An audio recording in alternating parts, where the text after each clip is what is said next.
Bung Rocky, kembali lagi kita ketemu, kita ngobrolin dan kali ini orang lagi rame nih soal doa dari Presiden Jokowi yang berdoa supaya tetap tidak menaikkan harga Pertalite karena dan kemudian bersyukur karena masih bisa terus mensubsidi Pertalite dan dibandingkan dengan negara-negara lain, Singapura, Jerman itu katanya harganya jauh lebih tinggi dari kita.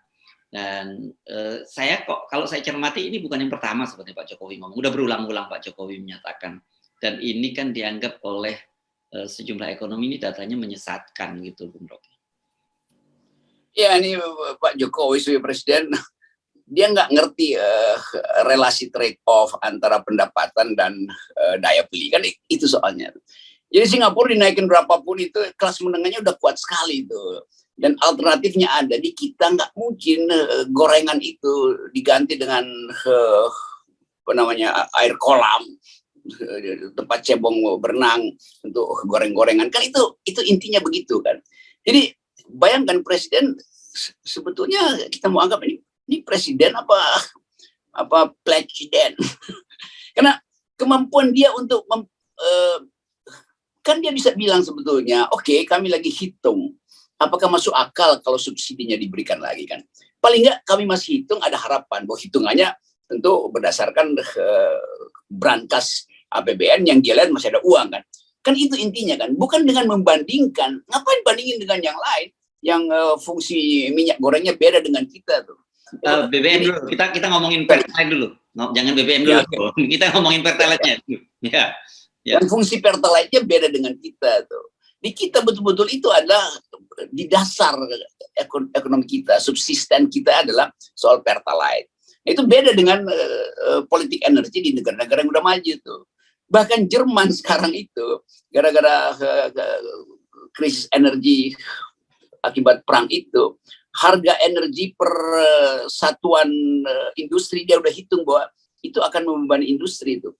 Dan itu udah dirancang bahwa Jerman akan mengalami krisis paling pertama tuh karena ketergantungan gas dan minyak dari Rusia tuh. Jadi coba misalnya Pak Jokowi jangan dengan Singapura, coba dia bandingin dengan Jerman.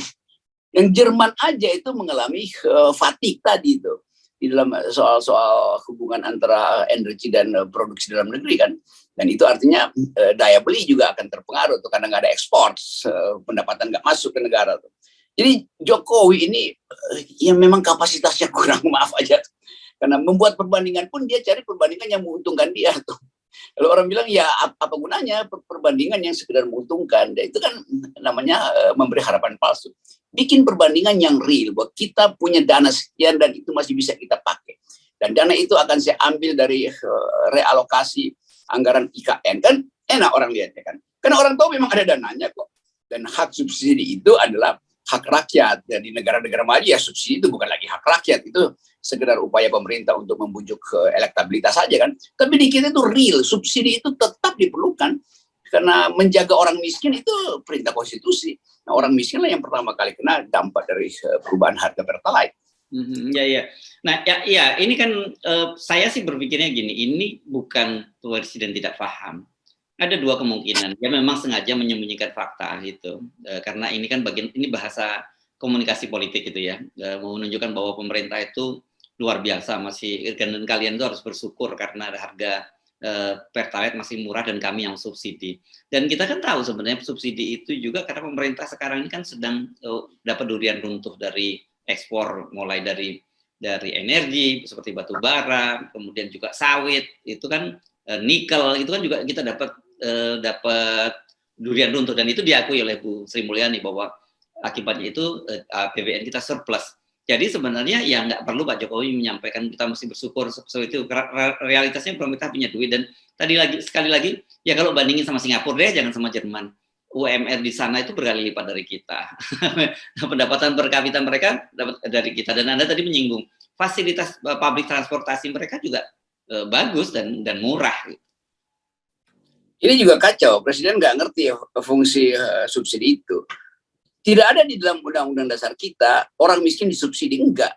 Orang miskin dipelihara oleh negara. Itu formulanya begitu. Subsidi itu kan taktik ekonomi aja tuh. Jadi jangan pakai seolah-olah kita negara itu udah berbaik hati. Loh, Bu, itu tugas negara memelihara fakir miskin, bukan sekedar mensubsidi. Jadi seolah-olah negara itu menganggap ya dia harus dipuji-puji karena udah mensubsidi. Loh, itu kewajiban dia kok. Jadi hal itu juga gila nih. Ini hal mendasar dalam konstitusi, presiden nggak paham. Mahkamah konstitusi juga nggak paham itu. Jadi apa yang kita bisa pahami dari orang-orang yang kekurangan pengetahuan atau tadi kekurangan kapasitas sebetulnya dan berupaya untuk menyelewengkan. Jadi dia bermain seolah-olah dia bapak besar yang bisa. Enggak, dia ditugaskan untuk memelihara orang miskin, bukan untuk mensubsidi orang miskin. Itu lain fungsinya tuh. Nggak, kalau nggak bisa subsidi ya nggak perlu, enggak, apapun orang miskin itu harus dipelihara. Dan efek dari kebijakan yang dungu ini makin banyak orang miskin, jadi makin banyak orang yang harus dipelihara negara, kan begitu. Logika standar itu nggak dipahami oleh beliau. Ya, dan nanti bagi mereka kalau muncul banyak gelandangan baru, ya karena situasi ekonomi semakin memburuk, KUHP sudah menunggu, karena jadi gelandangan itu bisa juga dipidana. Apa sebenarnya kita hidup di negara ini? Ya, apes karena sistem pemilihan dari awal memang tidak mungkin menghasilkan orang yang paham tentang konstitusi itu. Karena dianggap ya orang yang paham tentang konstitusi oligarki aja, cukup aja itu yang dijadiin pemimpin kan. Nah sekarang semua fakta itu akhirnya terbuka karena kesulitan ekonomi itu. Jadi mau sembunyi kemana tuh. Ekonomi itu akan kejar apapun dan fakta atau realitas ekonomi akan mendikte stabilitas politik. Ya, ya. Nah, tadi Anda kan sudah bolak-balik nyinggung minyak goreng juga. Nah, ini memang saya tahu maksud Anda pasti. Kak Jokowi kalau membandingkan harga Pertalite dengan harga BBM dengan negara-negara yang maju gitu, yang harganya lebih tinggi. Tapi ketika minyak goreng, kenapa Pak Jokowi nggak mau membandingkan dengan Malaysia gitu, yang sama, yang di depan mata kita dan tingkat anunya juga lebih tinggi mereka loh, pendapatan per kapitanya itu minyak goreng di sana lebih murah dan Malaysia itu adalah lebih besar kita dibandingkan Malaysia untuk ekspor CPO-nya gitu. Itu artinya memang dia cuma mau cari sesuatu yang bisa dingeyelkan itu. Kalau soal minyak goreng dia nggak bisa ngeyel. Jadi tetapi dia ngeyel nggak ngeyel kan yang merasakan itu ada dapur mama tuh. Jadi nggak ada gunanya presiden ngecap-ngecap karena data itu tersedia dan orang bisa bikin bandingan sekaligus menguji cara presiden membuat perbandingan. Itu perbandingan konyol, perbandingan anak-anak yang merasa ya tapi punya gue lebih bagus tuh. Kenapa? Ya karena bapak gue yang beli itu, kalau lu kan yang beli ibu lu tuh kan. Jadi begituan kan. Jadi ini kayak anak-anak yang ya percaya aja nanti permennya dikasih 2 itu.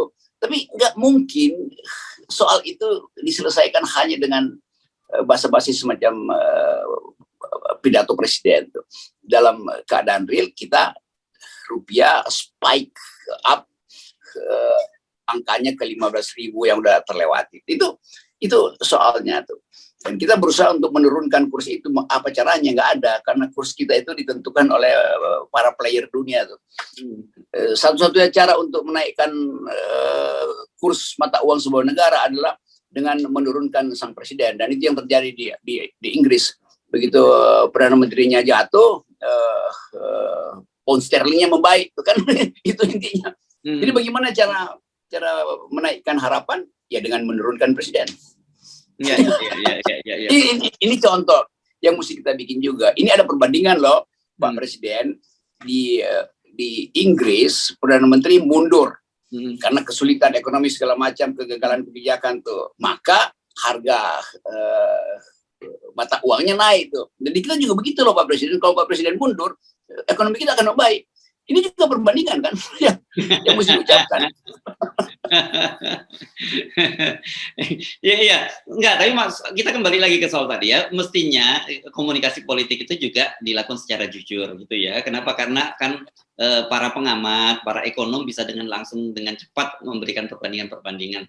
Tetapi kan ada gium bahwa kalau kebohongan itu diulang-ulang itu kan bisa menjadi sebuah kebenaran gitu. Dan saya tadi mencatat Pak Jokowi udah berkali-kali menyampaikan ini bahwa kita itu masih beruntung gitu, masih bisa disudi pemerintah karena kalau dibandingkan dengan negara-negara lain. Tapi jadi dia melihat angka yang tinggi pada negara tertentu tapi menyembunyikan data yang rendah pada minyak goreng misalnya begitu. Ini saya kira ya taktik komunikasi biasalah gitu, atau apa ya, ini bukan statistik sebenarnya kalau kayak gini, apa ya, main-main angka-angka saja lah, belum sampai level statistik, how to lie with statistik itu bukan lah.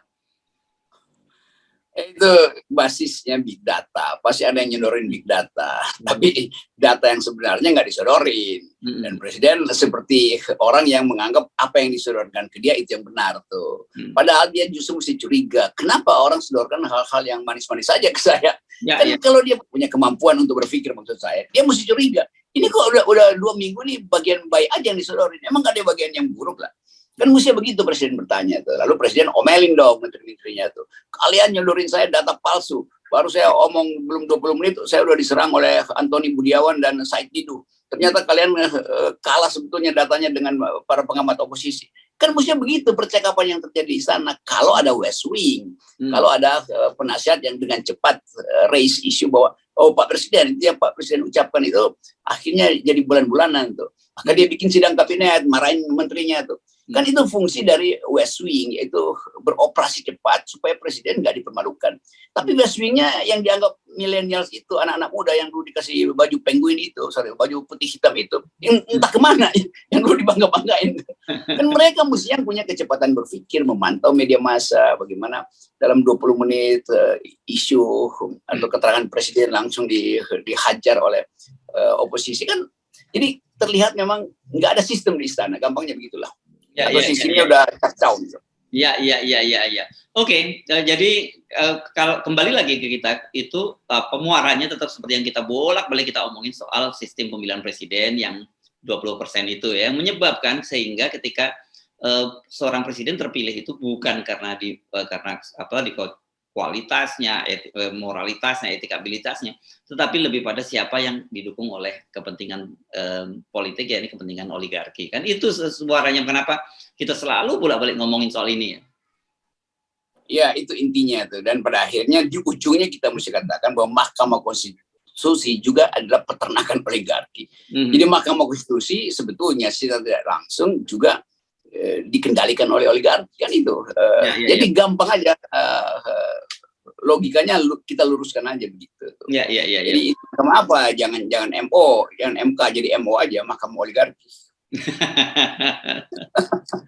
Oke, Bung Rocky, jadi bolak-balik ternyata sebenarnya sekarang mulai saya kira publik semakin sadar ya, kenapa sih selalu ngomongin 0%.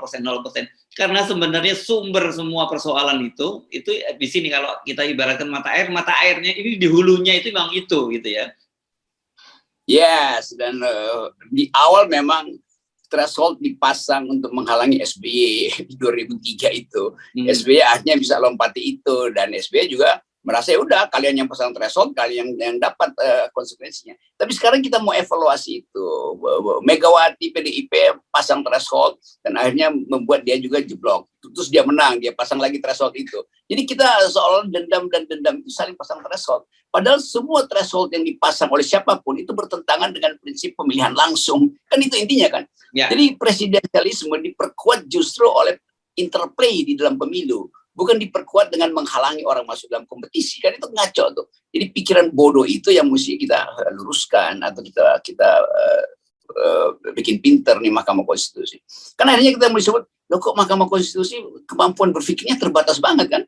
Dan itu tanda tanya yang kita ajukan, tapi jawabannya akhirnya kita temukan karena mereka juga diternakkan oleh oligarki gitu. Ya, dan jawaban yang paling penting menurut saya Anda tidak punya legal standing. Dan ini adalah open legal policy. Oke, kita terima fakta itu dan kita terima bahwa 0% akan diperjuangkan dari jalan-jalan kecil. Ya, 0% tetap.